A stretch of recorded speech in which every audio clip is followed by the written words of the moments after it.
بسم الله الرحمن الرحیم. الحمد لله و الصلاة والسلام علی رسول الله صلی الله علیه و سلم و علی آله و صحبه اجمعین. اما بعد، شماره 50 دعاهای سجده تلاوت.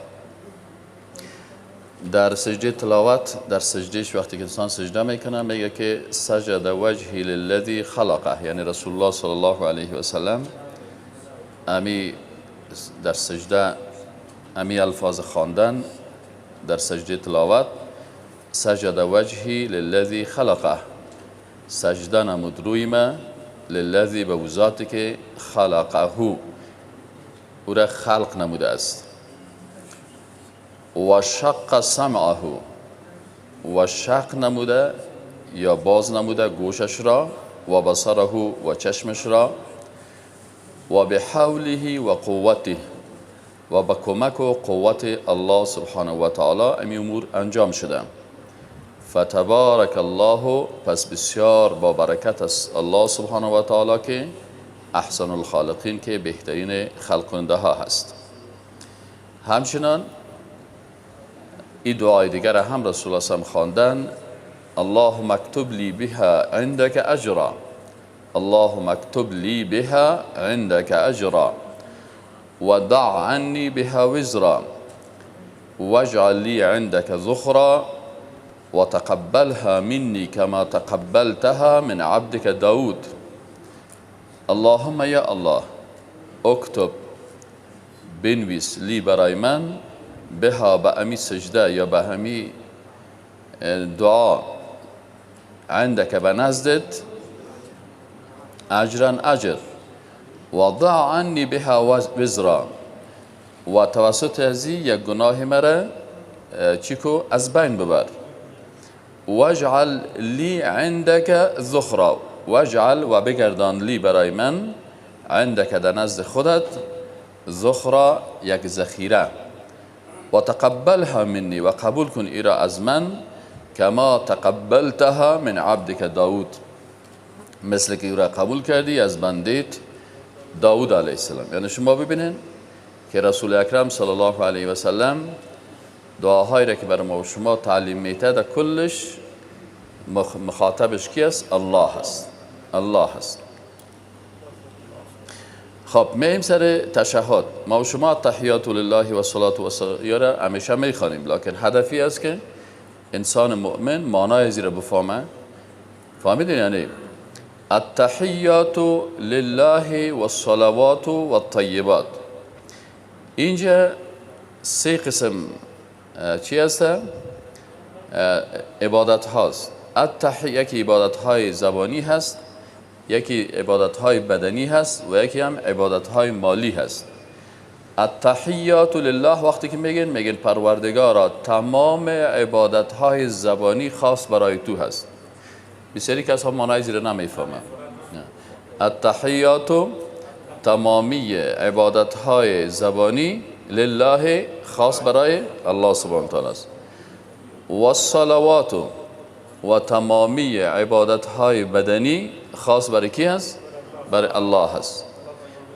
و الطیبات و تمامی عبادت های مالی خاص برای کی هست؟ برای الله هست. چون واو عطف میکنه وقتی گفتی التحیات لله، یعنی معنایش که و الصلوات لله و الطیبات لله. فهمیدین؟ یعنی التحیات و عبادت های زبانی، و الصلوات عبادت های بدنی، و الطیبات عبادت های مالی. پس اینا رو شما ببینین چرا ما و شما در هر نماز خود التحیات میخوانیم. به خاطر از اینکه وقتی لام اینجا داخل شده، شما ماشاءالله میفهمین که لام برای تخصیص است. وقتی که میگه که فلان چیز، مثلا میگیم که هذا کتاب لاحمد، این کتاب فقط از احمد است، یعنی خاص برای کی است؟ از احمد است. پس وقتی که لام داخل میشه میگیم التحیات، تمام عبادت های زبانی برای کی هست؟ برای الله هست. خب وقتی شما در نماز تعهد کردین و معنای زیر فهمیدین، دیگه شما زبانتان عبادت زبانی را و مخلوق نمیکنین. عبادت زبانی چی است؟ حمد عبادت زبانی هست، مثلا استعاذه عبادت زبانی هست، اعوذ بالله من الشیطان الرجیم، اعوذ بالله استعاذه ای را میگن، پناه بردن، این عبادت بدنی هست. مثلا استغاثه عبادت بدنی هست، زبانی هست. چرا رسول الله صلی الله علیه و سلم در قرآن میگه که وقتی در غزوه بدر بود رسول الله صلی الله علیه و سلم استستغیثون ربکم، شما وقتی به کی استغاثه میکنین؟ به الله میکنین. یا الله، یا در حالتی که بسیار سخت مریض استی یا دشمن سر حمله کرده یا یک حالت بسیار سخت که باشه، این لحظه که شما دعا میکنین این استغاثه میگن. فهمیدی یا نه؟ این حال متاسفانه بسیاری کسای یک مخلوق میگن ای غوث الاعظم است. غوث الاعظم نفر میگه، در حالی که کسی که دعای ما را، استغاثه ما را قبول میکنه و او بزرگترین قبول کننده های استغاثه است کی است؟ الله سبحانه و تعالی است. ببینید حتی کلمات شرکی که در بین مردم مروج شده و معنای التحیات نفهمیدن. پس استغاثه و استعاذه متوجه هستین. و استعانت، استعانت چی است؟ که شما در امور مافوق اسباب از یک کس کمک میخواین. مریض هستین، دکتر براتون میگه که اولاد ندارین، شما میگین یا الله بر ما اولاد نصیب بکن. پس این استعانت، ایاک نستعین، استعانت از الله میخواین. استعانتی که در عالم مافوق اسباب گرفته میشه این چی هست؟ این عبادت زبانی هست. پس این عبادت زبانی را ما شما گفتیم که خاص برای کی هست؟ برای الله هست. التحیات لله و الصلوات. وقتی که ما میگیم عبادت های بدنی با الله تعهد میکنیم، سعی کنیم نماز در حقیقت روزانه چندین مرتبه تعهد است که ما با خالق متعال میکنیم. و این معنای نماز می هست که وقتی ما با الله در نماز تعهد کردیم، بعد از نماز هم باید چی؟ همین تعهد خدا حفظ داشته باشیم. این حال مشکلی است که یک نفر در نماز بسیار خوب آدم است، از در نماز تعهد میکنه که یا الله تمام عبادت های زبانی را برای تو میکنم، اما وقتی که بیرون از اونجا برآمد باز استغاثه شو، استعاذه شو، یا محمد، یا علی، یا عمر، یا ابوبکر، یا فلان، یا شیخ. ببینین اینی چی است؟ الفاظ است که مخالف تعهد است با خالق متعال.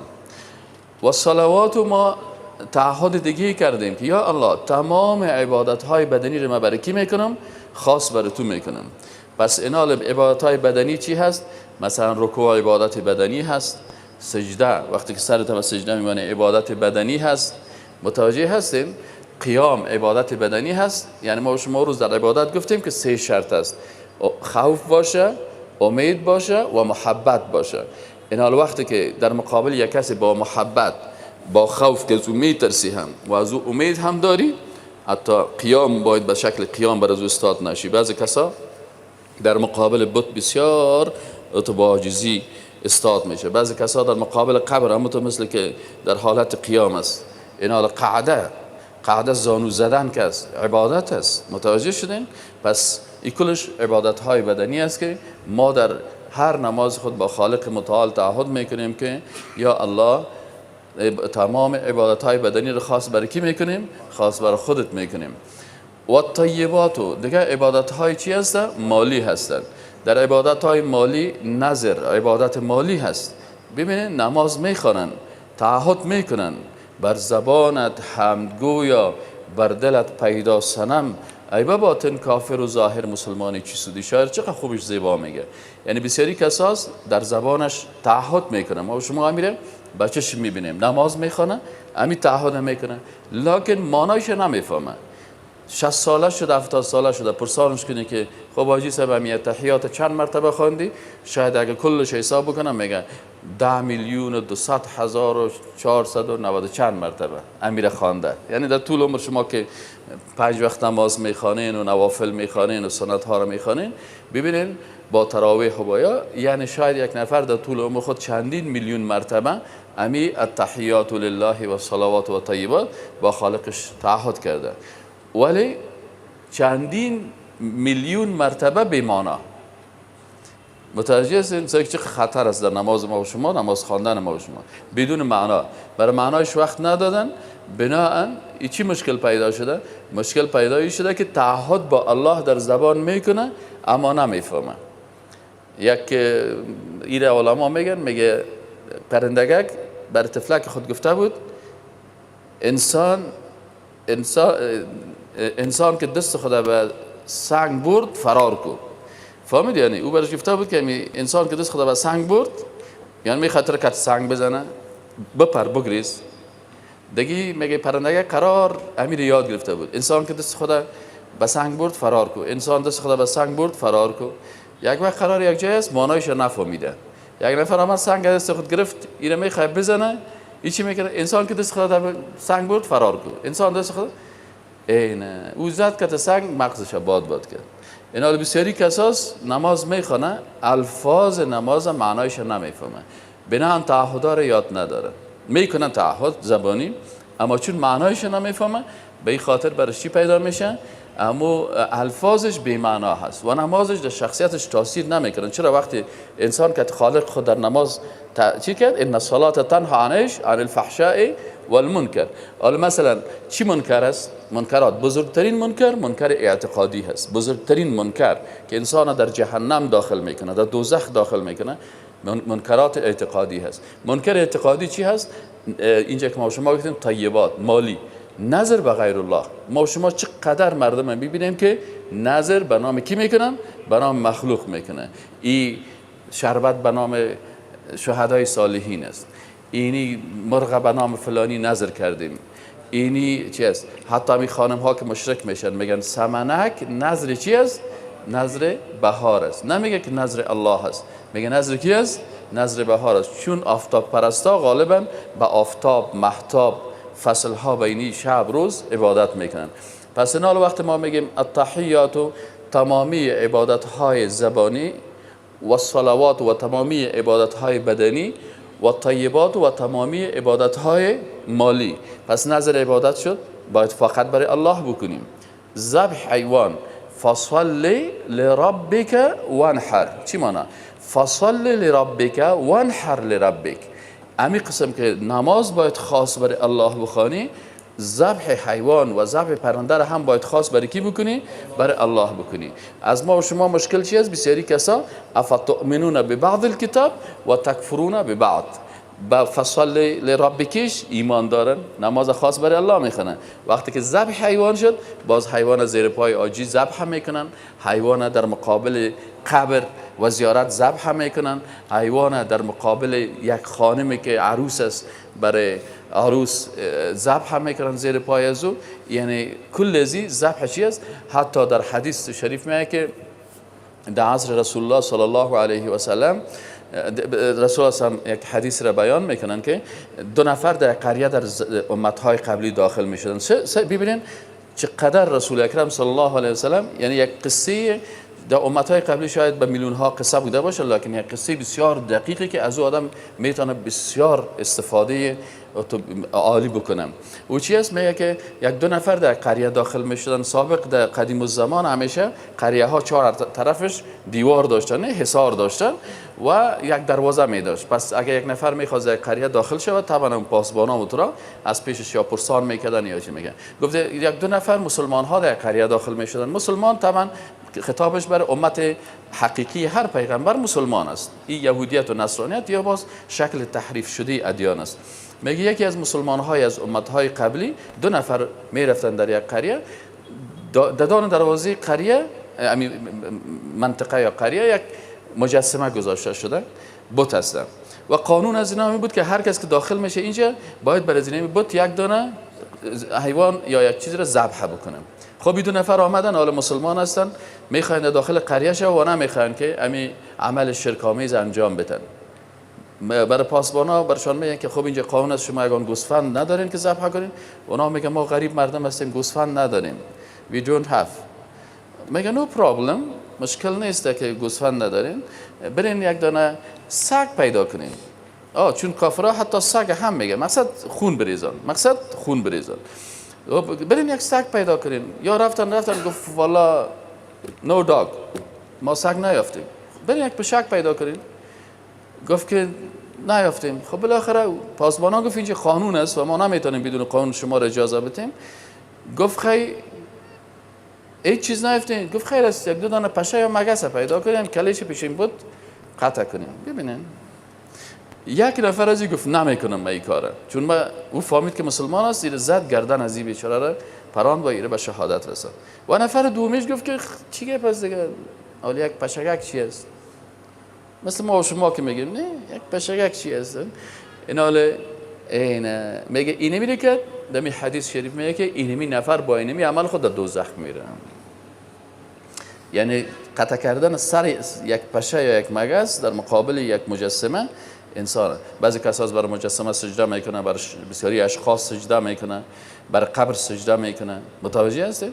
ولی برش بسیار عادی معلوم میشه. به هر صورت این حال وقتی که ما تعهد کردیم با الله که تمام طیبات، تمام چی؟ تمام عبادت های مالی، مفهمیدین؟ تحیات چی را میگن؟ عبادت های زبانی، صلوات عبادت های بدنی و طیبات عبادت های مالی. پس کل عبادت های ما شما سعی کنید چقدر مردم مثلا وقتی که میگیم که عبادت مالی هست، عبادت مالی دو قسم است، یکی عبادت مالی مسنونه هست و یکی عبادت مالی شرکی هست و یکی عبادت مالی چی هست؟ بدعتی هست. این حال بعضی عبادت های مالی شرکی که است که اینمی مال به خاطر مخلوق مصرف شود، برای مخلوق مثلا ذبح به نام مخلوق شود یا نظر به نام این شرکی هست. و یکی بدعتی هست، همین بدعت هایی که مثلا روز دوم، روز سه، شب جمعه، 40 سالگیره، این گپاک است، این مصرف مال این بدعت هاست. و کل بدعت دلاله و کل دلالت فی النار. هر بدعت دلالت است و این در بله.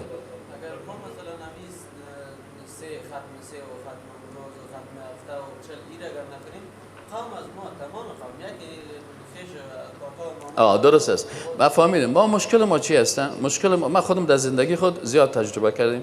یعنی اگه ما همیشه با امرای از خودگی خود وقتی که شیشتیم ما و شما یک مشکل داریم که پیش ازی که ما دعوت بکنیم عمل میکنیم، در حالی که ما و شما روز هم گفتیم که امام بخاری رحمت الله علیه در کتاب خود میگه که باب العلم قبل القول والعمل.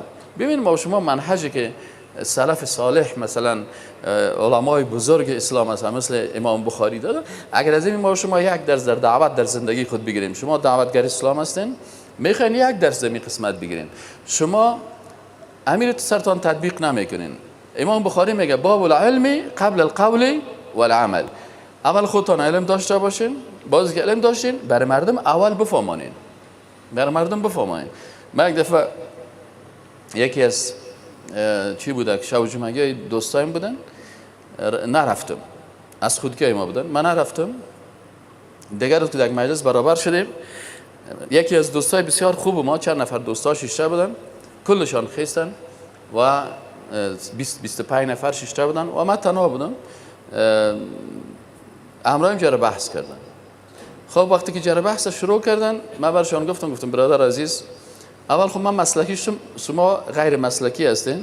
گفتم شما اگر برای یک دریوری یاد میتین، دریور میفهمه میگه من 20 سال از دریوری کردیم، تو آمدی برای من دریوری یاد میتی، یکی مشکلی است. به هر صورت دوم گفت ما هفته گذشته کل ما درباره خودت گپ زدیم. من گفتم برشان قصه کردم بسیار دوستانه، برشان گفتم که من پیسه نداشتم، اگر یک کار منفر میکردم که یک بسته خرما برای یک کس برده بود. یک نفر در یک مجلس داخل شد، دید که والی شیشته و چند نفر دیگه شیشته، یک عالم بود، دید که کلگی غیبت تزیره میکنن. این کمی در آمد یارا در غیبت خود گیر کرد که کلگی در این لحظه غیبت تزیه است.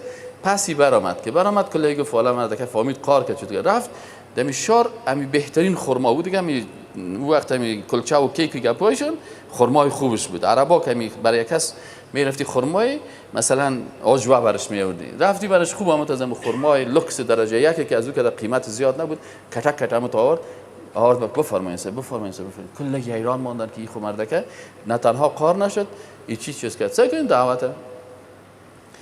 او برش گفت که خرما را گرفتن، بازو گفتن شما چرا این خرما را آوردین؟ گفت که صاحب من خرما را به خاطر ازی آوردم که شما هنوز انرژی بگیرین و به غیبت بیشتر مرا بکنین. چرا با هر کلمه غیبتتان 2 رکعت نمازتان بر من سنت کردم بیرین. بسیار خوب است. من گفتم من بسیار زیاد از شما، چون شما همیشه انسان مسلمان باید چی کنه؟ انسان مسلمان من برشان گفتم شما بچه های کاکایم هستین، دوستایم هستین، این خوارزادیم هست، شکر مولوی صاحب حافظ قرآن، اینی صاحب بچه کاکایم هست، حاجی صاحب فلانیه. ان شاء الله تعالی در روز قیامت من در مقابلی که شما پشت سر من بدگویی کردین، از هر کدومتان دو رکعت نماز میگیرم. ولی من یک تصمیم دارم، گفتم شما خفه نشین، من نمازهای کورو که در افغانستان خواندین و بی حضوری را نمیگیرم. اونمون نمازهایی که پیش بیت الله شریف خواندین، اما نمازایی که بسیار با اخلاص در پیش بیت الله شریف گرفتین، باز میگم یا الله دو رکعت نمازش بر از من شد، من میگم یا الله من نمازایی که در افغانستان خوانده رو نمیگیرم. این قبول نیست. اونو نمازایش بده که در پیش بیت الله شریف گرفته. آل کل کیت نمازای ما رو میگی همین قسم قاعده است. بله این تو این ما این روز آخرت. بعد از وقتی که گپ مجلس دوستانه شد، بخنده شد، باز بهشون گفتم دوستای عزیز، ما و شما باید بفهمیم که اینمی کارا که است. شما تصور میکنین بعضی کسا حتی صحابه را بد میگن و نمیفهمن. شما تصور کنین در عصر رسول الله صلی الله علیه و آله عثمان رضی الله عنه جیش العسره رو شما ببینید که چقدر تعدادش زیاد بود. کل مصرف شکی میته عثمان رضی الله عنه میته. آل عثمان رضی الله عنه اگر بفهمه که رسول الله صلی الله علیه و سلم در روز شهادت حمزه رضی الله عنه روز دوش روز سهش شب جمعگیش رسول الله هم خوشحال میشه، در دین است. عثمان رضی الله عنه میخواد میگه کلتون بین روز دوش سر من. عبدالرحمن ابن عوف میخواد برشان میگه ببین من تجار هستم روز سهش سر من. دیگه صحابی دیگه میخواد که چی شب جمعگیش سر من. اما هیچ کس نمیکنه. جعفر رضی الله عنه وفات میکنه و رسول الله صلی الله علیه و سلم برشان چی میگه؟ برشان میگه که اصنعوا لآل جعفر طعاما، شما بفرمایین کلتان برین برای جعفر طعام بیارین. ما گفتم مثلا از ما برادرم فوت کردن، خانم برادرم فوت کردن، من بی غیرت نیستم، بی غیرت شما هستین، دست خالی آمدین. شما غیرت یاد بگیرین. وقتی که برادرم فوت کرده تو غیرت کو، برو یک 20 خوراک کباب بخیر بیار. تو چرا دست خالی آمدی؟ خجالت نمیکشی؟ حال با مذاق خنده سبیه تو کردم، کلش به غیرت هم کشیدم و کلشان قناعت هم کردن و نمازایشان هم گرفتم و او را میگیرم ان شاء الله. او را خونه نه این بخش گفتن نه شما خودتان اعتراف کردین ما 20 نفر غیبت کردیم، دگام غیبت کردین، دگام در شب جمعگی تا نمیم دگام غیبت کنین، دو پیازام بخورین و شما وقتی که بدعت میکنین 10,000 تا مصرف هم کردین، من نمیکنم. این مسئله شب جمعگی خانم برادرم بود. چند وقت بعد برادرم فوت کرد. وقتی که برادرم فوت کرد من براشون گفتم من $1,000 دارم که روز سه شب بکنم، ولی من نمیخوایم $1,000 در دفتر اعمال سیئه این بره. هیچ کس از من هیچ پرسان نکرد و هیچ کس خفام نشد. بنان وقتی که ما دوستانه مردم ما بفهمیم و مردم دلسوز باشیم. چرا اکثریت مردم شما سعی شما جوانا خودتون 2-3 سال پیش خود در نظر برین، 4 سال پیش خود در نظر برین، 5 سال پیش خود در نظر برین. هر کس در افغانستان یک دوره جاهلیت تیر کرده. هر کس تیر کرده. هر کس که بخوای قصهش پرسان که یک دفعه رفته تا پیش از او چند وقت پیش یک جای رفته، بازگشت جای رفته، دیگه رفته. همین سلفی ها که سلفیت خود رسنه از خرزابیتی شروع میکنی تا در جنرالی میرسی. متوجه هستی؟ تا که عقیدت صحیح میشه و این جمعیه بسیار سرکای کونه و کج و خراب ما تیر کردیم. وقتی که ما خود ما در این خرافات و بدعت ها و اعداد بسیار شرکیات مبتلا بودیم و الله برای ما چی کرد؟ هدایت کرد. حالا بخوایم سر دیگه هم همین قسم اونا را دوستانه چی بکنیم؟ دعوت بکنیم و ان شاء الله تاثیر میکنه. اما ما و شما چی میکنیم؟ و هیچ کسی چیز نمیفهمه. میریم اما تو بسیار اعصاب خراب تند اما استاد هستیم یا نمیریم. ناز نظم. باز اگر رفتم چی؟ ناز نخورم. مردم میگه توی رسه مجلس ما را خراب میکنه. توی رسه ای نه. اما اگر قبلا مردم فهمانده شه برش میگه والا برادر خودت. مرا یک وقت کسی گفت که شما در عروسی همراه خانمتان نمیین. من گفتم حالا مرا بسیار خوشم میاد که برم در گلبهار سنتر خوب لباس لوکس برای خانم ما بگیرم، خصوصا از این استادای پانتون زیاد دکتر صاحب میفهمن بسیار استادای هستن که 35 ساله 40 ساله شدن، نه خوب سرخی میکنن سفیده میکنن، فقط خود 16 ساله جور میکنن. از اون یک دانه بگیرم او خوب ماش هم داره 40-50 هزار خودش بر خود کنیم. ما هم دیگه در پالیش هم تدریشی لوکس نکتایی در می هتل که بریم باز این استاد دایی اومده کت استاد فلانی جان باز ما کردیم ما دستایمون باشه. هنوز بردگاه اگر یک غوری میاره بر ما 2 غوری میاره. اینو گفتم ما هم خوش دارم، لکن از این میترسم که در جنت جاسوس و دیوس داخل نمیشه. دو طایفه مردم، یکی جاسوس و یکی دیوس. جاسوس کسی که شیشته دیگه که باش از میدان استاد دایی یک گپ برایم باز تک تک تک تک تک باز زوره برو بنتلو خیر است برو جاسوسی کو، لکن در دوزخ میری. انشالله 50 سال بعد تو هم زیر خاک هستی ما. و یکی دیوس کی است؟ کسی که مردم نامحرم همراه خانمش قصه میکنه، ایده در حالت آرایش و فیشن و ایگپا میبینه و هیچ برجیگه که غیرت قرار شیشته هیچ رای نمیزنه. میگه چیش میره. یک روز یک کس مرد میگه خوبه می خانم مده یک مجلس پیشی مردا رقصید، چیش کم شد؟ من گفتم از اون چیزی کم نشد، برای تو زیاد شد. گفت چی؟ گفتم در پیشانوی دال یا واو ثی. گفتم از تو زیاد شد، کم نمیشه، زیاد میشه.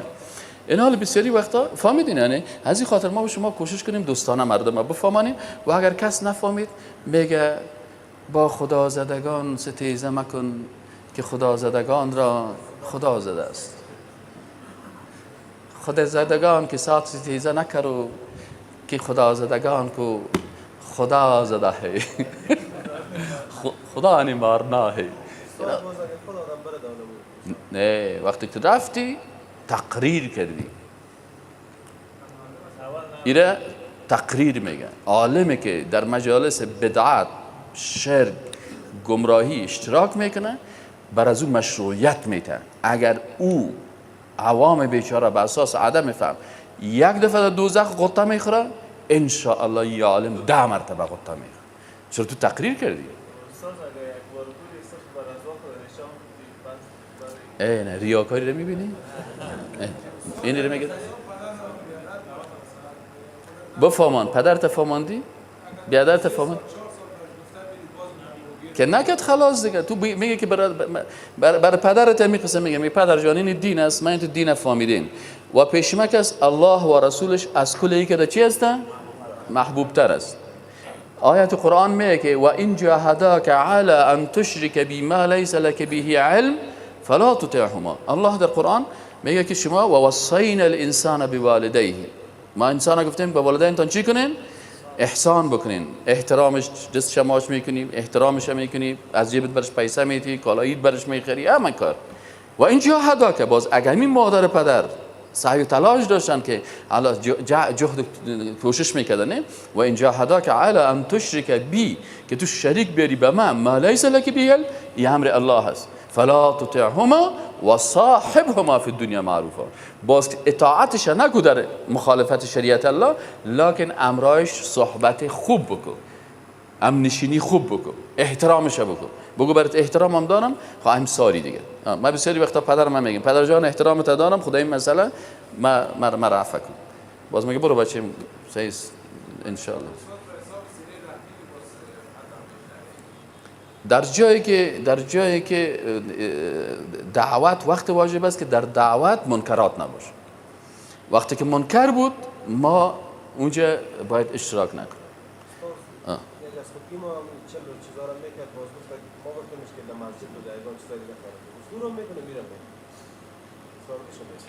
شما دین برش درست نرساندین.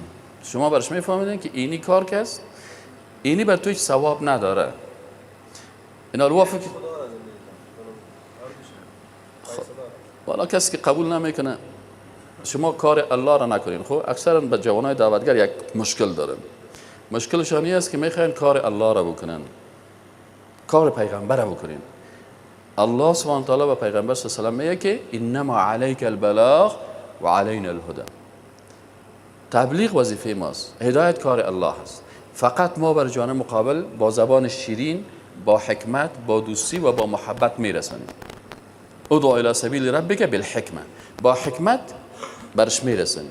این که باز کرد نکرد این وظیفه ما نیست. ما بسیاری وقتا برای کس دعوت نماز میکنیم، اون نماز نخوان، باز ما که مایوس میشیم. نه، ما وظیفه خود انجام دادیم. دعوت دین میکنیم، مایوس میشیم. نه، ما مایوس نمیشیم. توحید بر بیان میکنیم. یک کس قار میشه تو یک دو تا بنگ بنگا کم کردم ببرایم، من یک 50 تا بنگ بنگ بکن. وظیفه من نیست هدایتش. هدایت کار الله است. چرا قلب هر کس در تصرف الله است. 100 مرتبه بسیاری کساست وقتی که میگه که والا گپایت شنیدم بسیار تاثیر کرد، اینا سبا سایکنی ریشه سیز نه الله هدایتش نکرد. باز چی میگه؟ نه بابا او یک وادگه که یک گپ بود. پس اینال آدم قلب هر کس در تصرف الله است. اللهم یا مقلب القلوب، یا کسی که قلب ها را تغییر میدی، دعا میکنی که یا پروردگار قلب مرا ثابت به دین بگردان، چون ما خود ما در فتنه قرار داریم. تو میترسیم بسیاری کسا رو سعی کنیم که اقا با تقوا، اقا دیندار، اقا مسلمان خوب، دیگر روز یک دفعه در کفریات شروع میکنه. از این خاطر هدایت کار الله هست. به هر صورت در مجالس بدعت نمیشه. اگر تو داعی هستی قبل از مجلس بدعت دعوت بکن، در خانه که آمد برش تشریح کن، خودت برو دیگر روزا کتش تشریح کن، دین برشان برسان، CD برش بده، کلپ اسلامی برش بده، مواد برش برسان، کم کم بفهمانشان دوستانه. اما ما شما میمانیم خوب، و روزی که آمد در اون روز کس گپ قبول نمیکنه، به خاطر از اینکه در این روز دیگش بار است. سیزنه آلو مسئله آبروی از او است. او وقت حالا فعلا او سر دین فکر نمیکنه، سر آبروی خود فکر میکنه. میگه تو آمدی برای آبرو ریزی، من نانم تغییر است، مردم میگه نان نخو. ببینید به وقت چیز نکنید. همین مرغ که به وقت آزان بده خوب نیست. نمیشه قطع، هیچ قطع نمیشه. نه خانه یک نفر نرفتیم. امروز که نرفتی مثلا باش دیگر روز برو برش بگو برادر عزیز بسیار ببخشید قربانت شوم، یعنی توفقه کام برات آوردیم و در فلانی روز خودت خواسته بودی. حالا مثلا ما بسیاری دعوت هستیم، ما همین 100 جای دعوت میشیم، رفتن نمیتونیم دیگر روز که اومد دیروز یک کس اومد گفت اینی از پیش تو خفاس استاد داروسی خود خبر کرده بود نرفته بودیم. گفتم خیر داروسی دوم بخیر کو باز میایم. فهمیدی یعنی اینا خو آسان است. میگی برش میگم ببخشید من اومدن نتونستم یا مشکل داشتم، خمیام یک مشکل است، مشکل اعتقادی دارم طبعا دیگه، مشکل داشتم اومدن نتونستم، من امروز اومدم. او پس خوشحال میشه و برش میگه که برادر عزیز یعنی اگه زیاد چیت باز برش میگه که والا انت ما دین انت فهمیدیم، اگه ما غلط فهمیدیم اینا میخوام اگر صحیح یا غلط است ما خودم تو فهمیدیم، بس تو خفه نشو. خفه نمیشه، میفهمه که این نفر چیز، خصوصا وقتی که همین سیاست زندگی انسان که معلوم دار باشه، نه پالیسیت معلوم باشه. بعضی کشورها هیچ پالیسی سیاسیش معلوم نیست، انسان ها هم این قسم است. وقتی که پالیسی سیاسیت معلوم باشه کل مردم میفهمن. بعضی دوستای ما هست میگه استاد دایی سر نکیگی ام در سر سر و چلیگه، من موزه نکیگی ام سر و چلیگه در ختمش نمیریم، بعد از ختمش دیگه روز میریم قرار میشیم نری و سر وړه که می چیز ما شما در حسن المسلم هستیم. خب فهمیدیم التحیات و صلوات و طیبات فهمیدیم. السلام علیک ایها النبی، سلام بر تو ای رسول الله صلی الله علیه و سلم. در اینجا یک مسئله اعتقادی است، متوجه باشین که السلام علیک ایها النبی وقتی که ما شما میگیم در اینجا فکرتان باشه که وقتی که یک نص آمده اون نص ما اونمو قسم میخوانیم، به این معنا نیست که ما مستقیما پیغمبر پیشری ما شیشته و حاضر و ناظر است ما برش سلام میتیم. ما اینم تو نص اینمی قسم آمده هست، متوجه هستین؟ یعنی وقتی که نص می قسم آمده پس ما اونمون نص امو قسم میخوانیم. حالا مثلا در قرآن شریف الله سبحانه و تعالی بر ما در قرآن شریف اول گفته که الحمدلله رب ایاک نعبد و ایاک نستعین. الله سبحانه و تعالی بر ما تعلیم داده که ای بنده ما وقتی که تو نماز میخواندی تو بگو ایاک نعبد و ایاک نستعین. متوجه هستید؟ این نص است. این معناش نیست که العیاذ بالله الله بر دیگه کس میگه که ایاک نعبد و ایاک نستعین. پس وقتی که ما میگیم السلام علیک این نص است، یک متن است، این می قسم آمده ما اینو میخوانیم، در حالی که ما عقیده داریم که رسول الله صلی الله علیه و سلم عالم غیب نیست، در هر مجلس حاضر نیست، او با علم غیب خود ما را کنترل نمیکنه، با علم غیب خود ما را الله کنترل میکنه. متوجه هستید؟ من تا این متن این قسم آمده ما میخوانیم. فهمیدین یعنی بعضی کسا میگه این در تحیات تو سلام میگی، پیغمبر پیشرویت است در نماز امیال استاد است، در پایش سجده میگیری برش میگه السلام علیک، غلط تفسیر میکنه. این رو باید متوجه باشین. السلام علیک ایها النبی، سلام بر تو ای رسول الله صلی الله علیه و سلم و رحمت الله و برکاته. این که باز سلام ما را الله چه قسم بر رسول الله صلی الله علیه و سلم میرسانه، او دیگه مثلا انسان ها تانستن که تیوتر از طریق تیوتر یک دیگه خود سلام برسانن، مثلا تانستن از طریق اسکایپ برسانن، تانستن از طریق مثلا موبایل است، از طریقای مختلف. خالق متعال خو خالق است، این حال او میتونه که با هر شکلی که خواسته باشه مو سلام برای رسول الله صلی الله علیه و سلم برسانه. منتها ما عمی عقیده داریم که رسول الله صلی الله علیه و سلم انسان بود، بشر بود، خودش گفته که انما انا بشر مثلکم، بناهن او ما را مراقبت نمیکنه، الله ما را مراقبت میکنه. عالم الغیب الله هست، عالم غیب رسول الله صلی الله علیه و سلم نیست. بله